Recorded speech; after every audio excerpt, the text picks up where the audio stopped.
Magic is something that we commonly see through all types of fiction and works of fantasy. Most of the time it provides us with a major plot device.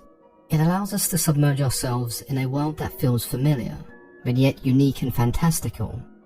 In works of fantasy and fiction, it's common to see magic described as light and dark, good and evil. There are acceptable practices and then those that are taboo. The subject of this video is necromancy, a practice that many classify as black magic or dark witchcraft, a school of magic that should not be practiced. But that wasn't always the case, and so today we'll take a look at some of the origins of necromancy, how it evolved and what examples we have today. Before we go any further, we first need to define necromancy. The term itself refers to a practice of magic that centers around communicating with the dead. This can involve summoning their spirit or even raising their entire body. As their spirit would no longer be considered part of our world, it's believed they would have access to the past, present, and future. Raising them physically is something we see from those who perhaps wish to bring a loved one back from their dead, or in some cases they're even used as a weapon to do the bidding of their master.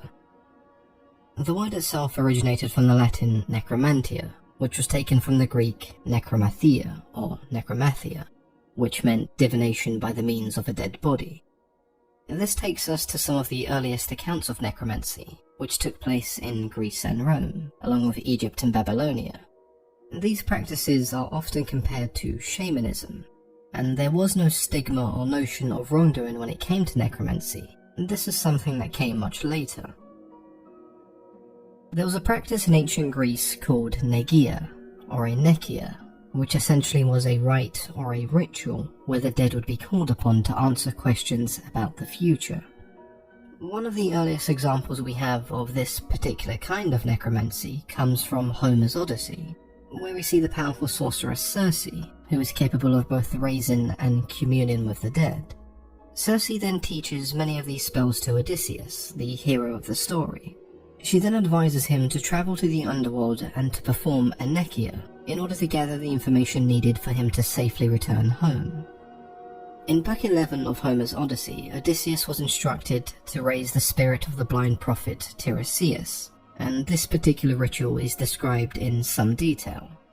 He must first light a fire in the dark of night, and then sacrifice animals whose blood would be given to the shades or spirits to drink.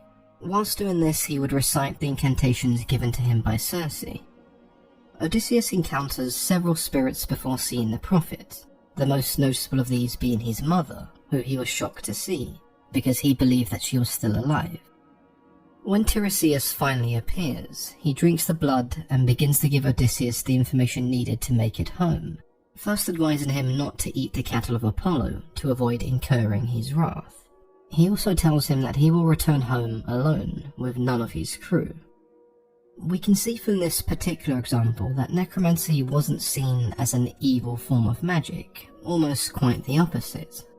This type of necromancy would be used by numerous Greek and Roman poets, who would include these rituals in their stories.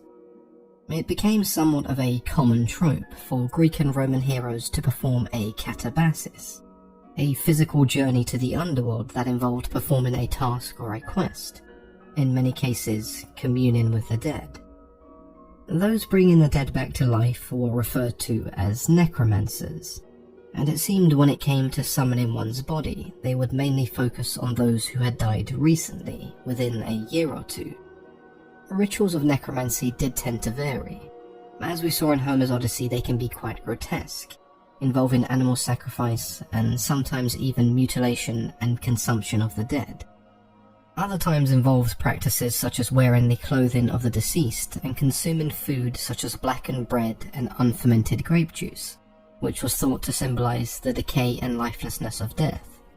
It was fairly common practice to see artifacts such as talismans and wands used alongside these incantations. So when did necromancy become this dark art, this school of magic that was considered unacceptable or taboo? Most sources point towards the time period of medieval Europe. When the church really began to crack down on magic and witchcraft, necromancy was one of those practices to be condemned as dangerous. The church labelled the act of necromancy as maleficium, an act of witchcraft with the intention of doing harm. Necromancy would be equated to raising demons who hid under the guise of spirits. The church believed that resurrection itself was an act that could only be performed with the assistance of God. And interestingly enough, there were a number of clergy who did perform certain degrees of necromancy. These practitioners were almost always highly trained and educated in astrology, demonology, and exorcism, combining the Christian, Jewish, and Arabic teachings that centered around necromancy. Practitioners of necromancy, or necromancers, outlined 3 things they believe could be achieved through the practice: knowledge, illusion, and the ability to manipulate the will of others. These 3 things can all be seen in a positive and a negative light. It just comes down to where you stand. On one side you have the church, who believe those outside would use necromancy as a means to harm others and benefit themselves. Those who are not associated with the church saw it as an attempt to control and limit this form of magic, so that it would only benefit the church. Now, whether or not you believe these rituals and this particular school of magic is real is completely up to you. My stance on necromancy is pretty much the same as my stance on the supernatural and all sorts of myths and legends. I don't personally believe in these stories, but I believe they created and inspired interesting ideas and archetypes that we used and still use today in storytelling. And that segues nicely onto the next part of the video. Having discussed what necromancy is, where it came from, and how it's changed, we can now take a look at some more modern examples and how the archetype of a necromancer is used today. For those of you who have been watching this video and waiting for examples of necromancers, there are quite a few that appear in big franchises that you likely would have heard of or seen before. One that many of us would have come across in recent times is Tolkien's character Sauron, the Dark Lord who went by many titles, one of these of course being the Necromancer.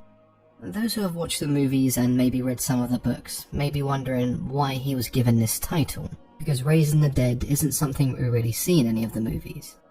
However, in the History of Middle-earth, a series of volumes collected by Tolkien's son from all of his father's manuscripts, in Volume 10, Morgoth's Ring, we see a quote that tells us he is indeed capable of communing with the dead, enslaving them and harnessing their knowledge. If we take a look at the Mortal Kombat franchise, we have Shang Tsung and Quan Chi, who both assume roles of warlocks and sorcerers who dabble in the art of necromancy. In both their cases, they focus on raising the dead to form armies for their master, and ultimately do their bidding. Raising an army of undead is honestly something that we see from most necromancers.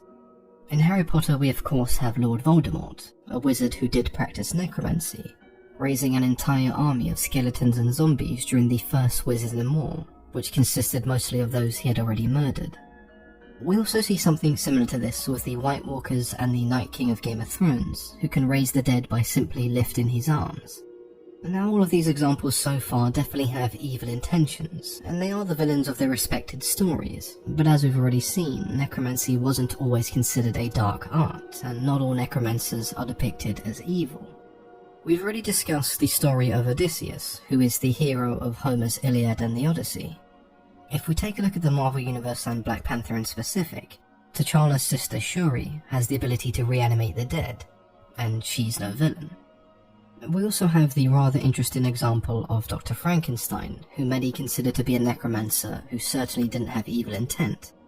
I do find the case of Dr. Frankenstein to be quite strange, because technically you can argue that he did raise the dead, and therefore he qualifies as a necromancer, but I tend to look at him as more of a man of science, and his monster as a creation. So I guess we do have to ask ourselves, other than the influence of the church during the medieval period, why are so many necromancers in fiction evil? I think it comes down to the fact that they just make really good villains. When you defeat the villain's army, you expect the battle or the war to be over, but with necromancers, they're capable of summoning entire new armies from the corpses, given this feeling of hopelessness. They also have a level of knowledge obtained through communing with the dead that makes them more than just a formidable enemy.